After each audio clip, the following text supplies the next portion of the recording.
On a un repère OIJ, on a un point A, et on voudrait déterminer les coordonnées du point A dans ce repère. Mettons en parallèle le cas du repère orthonormal avec notre repère quelconque. Eh bien, on commence par lire l'abscisse du point A sur l'axe OI, et on procédera de la même manière pour l'ordonnée.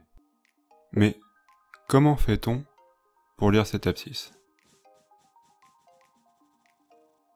On trace la droite parallèle à l'axe des ordonnées qui passe par A.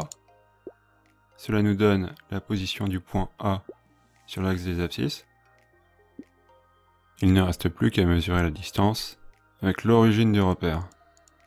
Mais attention, on doit prendre en compte le fait que OI mesure toujours 1, car le point I fixe l'unité de l'axe des abscisses.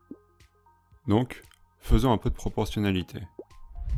Si OI mesure 1 dans notre repère et 3,07 dans la réalité, et si la distance de la projection de notre point avec l'origine mesure 0,4 dans la réalité, alors il suffit de diviser cette valeur par la mesure de OI dans la réalité, ce qui nous donne une abscisse de 0,13.